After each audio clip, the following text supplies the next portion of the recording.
Hello guys, ഇന്ന് രാത്രി നമ്മൾ എല്ലാവരും കൂടി പെട്രോളെല്ലാം അടിച്ചിട്ട് ദോശയും ചിക്കൻ ഫ്രൈയും ബീഫും എല്ലാം തിന്നാൻ വേണ്ടിയിട്ട് പോവേന്ന്.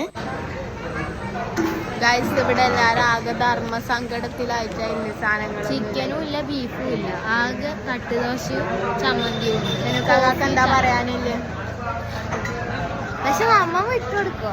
ഈ വിഷമമേറിയ സന്ദർഭത്തിൽ, ഈ നിമിഷത്തിൽ എനിക്ക് എന്താണ് പറയാനുള്ളതെന്ന് ഈ സഹോദരിയോട് ഈ സഹോദരി എന്നോട് ചോദിച്ചപ്പോൾ എനിക്ക് പറയാനുള്ളത് എന്തെന്ന് വെച്ചാൽ, ഈ വിശുദ്ധമായി വിപ്ലവമായ ദോശ വൈബ്, തട്ടുകട വൈബ്, ഏത് വൈബ്?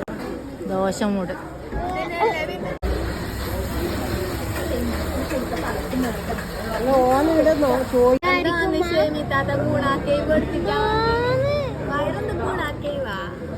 ഇത് വെച്ചു തന്നെയാണ്, ആർക്കും തരൂല. ഭയ ആരും ചോദിച്ചിട്ട് വരണ്ട, സ്റ്റോക്ക് വെച്ചതാണ്.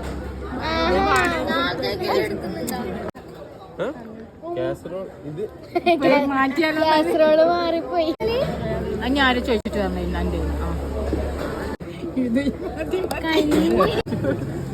നമ്മളേക്ക് വന്നവൻ ഇത്രയും കാര്യമായി വന്നതേ. എന്റെ ചട്നിയെല്ലാം തിന്നു തീർക്കുന്നു.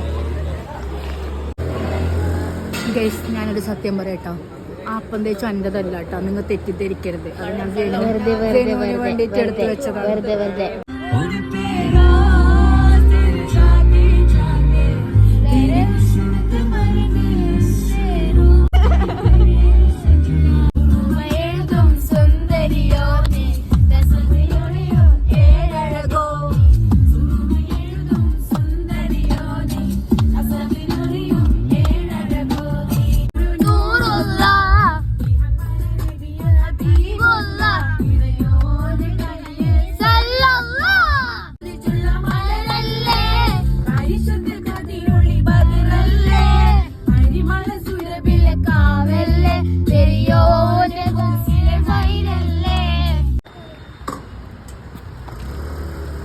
രണ്ടും എനിക്ക് തന്നെയാ.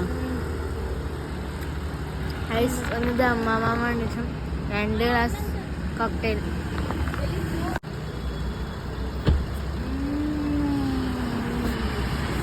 അപ്പം നമ്മൾ വീട്ടിലെത്തി ഗായ്സ്.